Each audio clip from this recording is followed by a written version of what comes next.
Assalamualaikum warahmatullahi wabarakatuh. Kita bertemu kembali di channel YouTube Busta Minarda Official.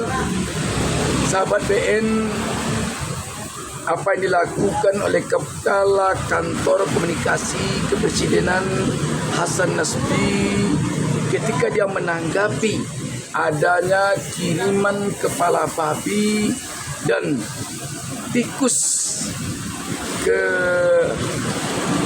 kantor Tempo ketika wartawan menanyakan bagaimana tanggapannya tentang kiriman kepala babi itu agar dimasak saja.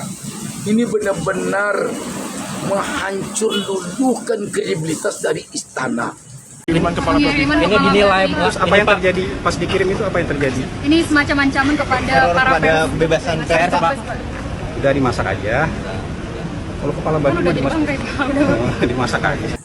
Ini benar-benar telah membuat cap kepada istana di rezim ini jelek dan sangat jelek sekali. Ini sama sekali tidak mencerminkan intelektual seorang kepala kantor kepresidenan.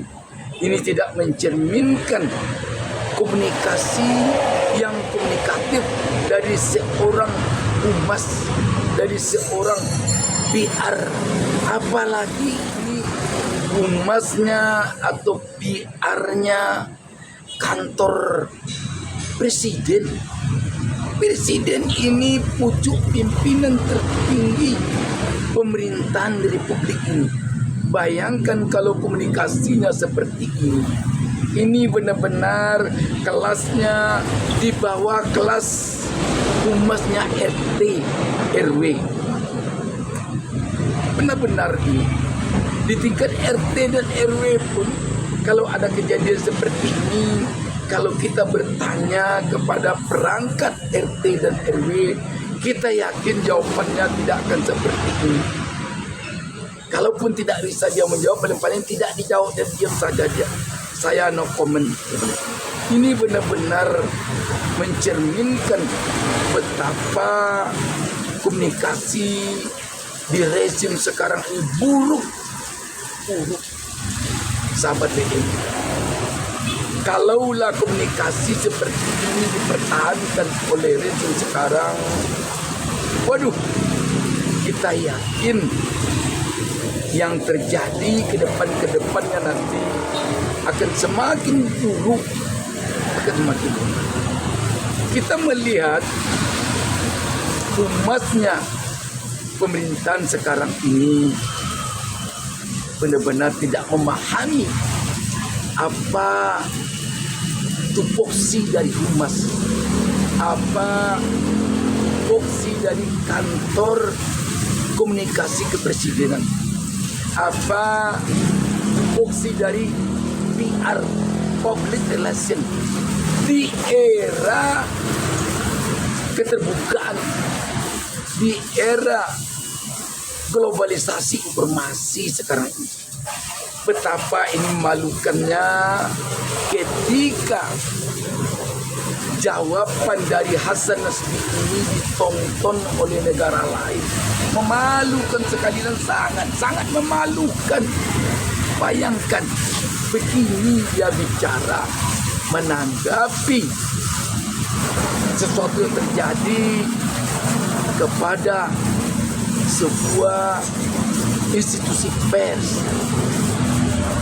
Begini dia menanggapi. Kalau begini bisa jadi kiriman kepala babi dan kiriman tikus itu bisa jadi, kita tidak menuduh, tapi bisa jadi rakyat akan menganggap ini restu dia ini. Kalau rakyat tidak mengatakan, tidak menganggap, tidak menduga dia yang mengirim, paling tidak kiriman itu atas restu dia. Betapa jeleknya pemerintahan sekarang ini. Kalau rakyat sempat mencap kiriman itu atas restu dari istana, atas restu dari pemerintahan yang ada sekarang, atau kalau ada rakyat menganggap ini bisa jadi kiriman dari istana. Lebih berbahaya lagi kalau sampai ke sana rakyat menganggap.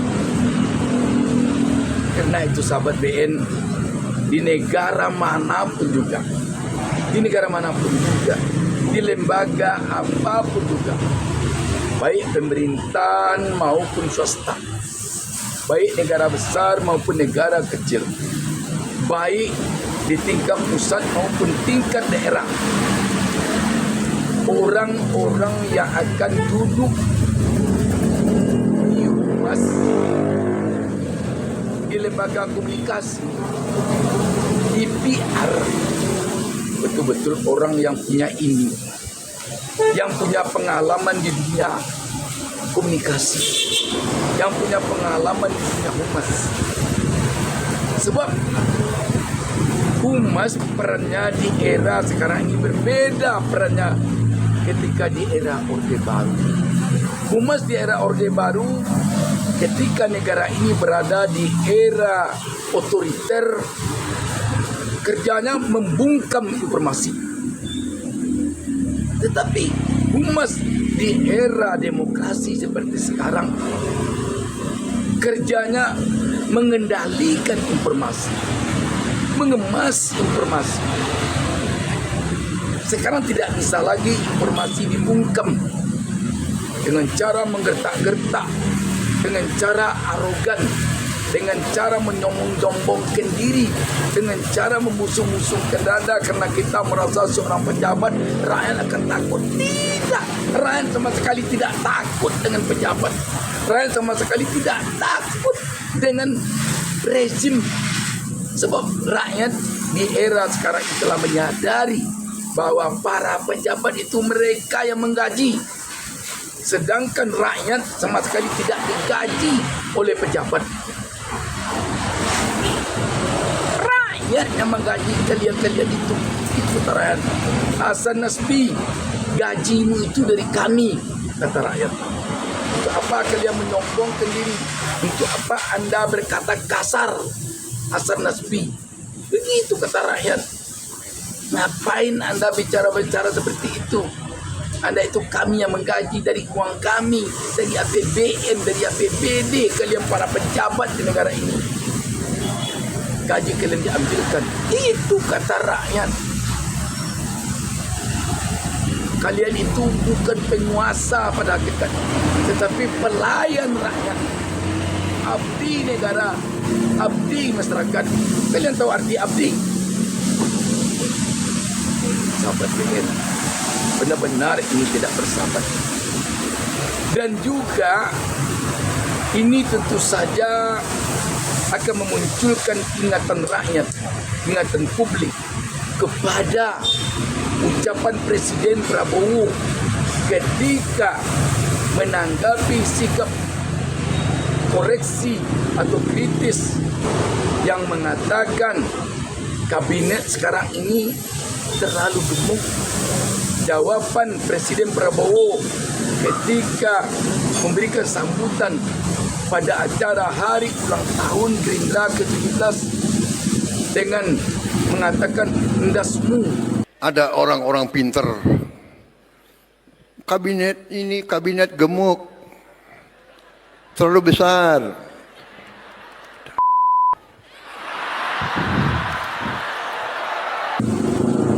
Ingat rakyat kepada ini.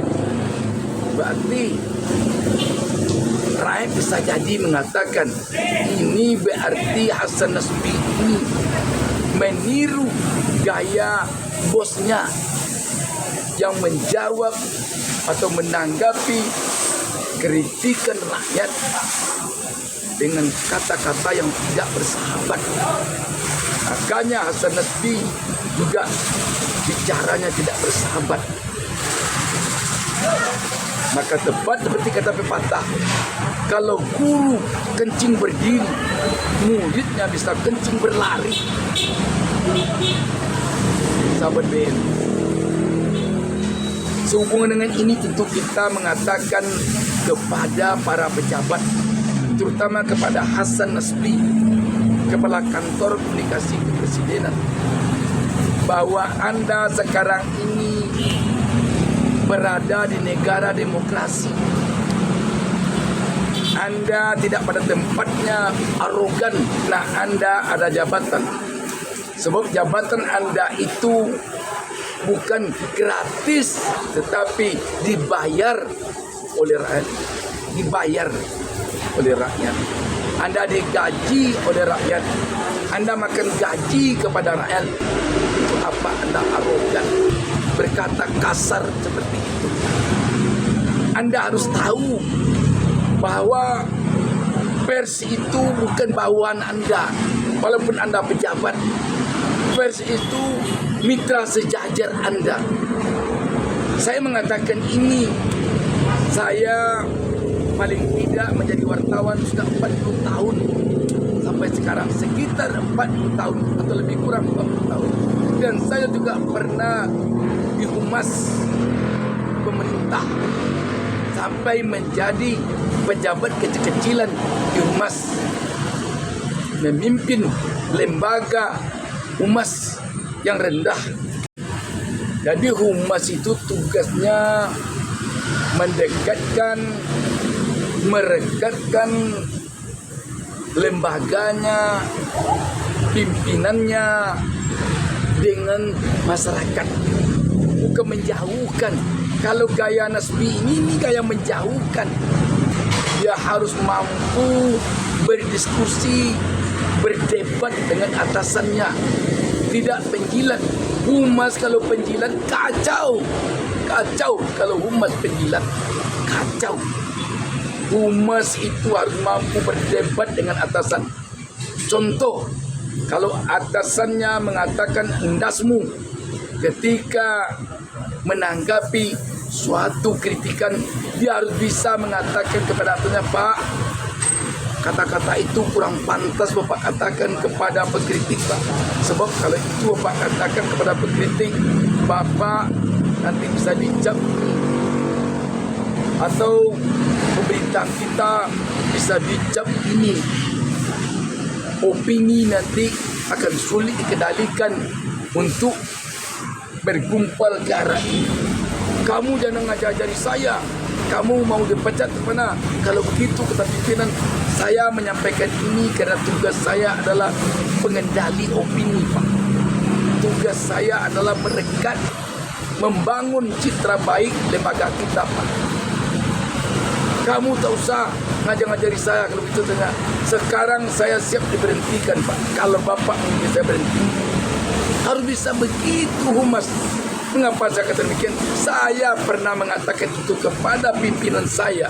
Walaupun saya di tingkat rendah, di tingkat provinsi, saya pernah gara-gara tindakan gubernur pimpinan saya, dia memutuskan sesuatu yang saya katakan menurut komunikasi, Pak, menurut humas, Pak, sepanjang yang saya ketahui, langkah yang Bapak ambil ini keliru. Kita akan sulit mengendalikan opini kalau ini Pak ambil. Dia katakan kepada saya, yang gubernur saya bukan kamu. Saya katakan, memang Bapak gubernur, tapi di humas ini saya gubernurnya, Pak. Bapak menjadi gubernur belum pernah menjadi wartawan. Saya menjadi humas setelah sejak menjadi wartawan. Saya menjadi wartawan bukan wartawan acak-acak, bukan wartawan odong-odong, bukan wartawan tanpa surat kabar. Saya menjadi wartawan, Pak, dari bawah. Benar-benar wartawan yang saya geluti dari bawah. Jadi kalau sekarang Bapak tidak setuju dengan saran saya, kalau Bapak tersinggung dengan saran saya, silakan Bapak berhentikan saya. Ketika itu dia mengatakan kepada saya, mulai hari ini anak saya tambah satu yang paling tua. Dulu anak saya 7, sekarang anak saya 8. Kamu yang paling tua. Sebab belum ada saya melihat ada pejabat yang begini dia mau menyampaikan sesuatu kepada saya. Yang banyak itu menjilat. Apa yang baik kata saya, baik pula kata dia. Ketika saya nanti terjerembab karena kebijakan saya, dia lari. Tapi kamu tidak, kamu mau berkorban demi saya, katanya. Jadi orang humas harus orang yang idealis. Orang humas harus orang yang berpengetahuan luas, terutama di dunia humas, di pengetahuan umum. Dan orang humas jangan takut berhenti dari jabatannya. Dia harus berani berdebat dengan pimpinannya. Dan ini sudah saya tulis dalam buku saya yang berjudul Komunikasi Dua Arah. Sahabat BN, kembali kita kepada asal nasution. Memang ini benar-benar melulu lantakkan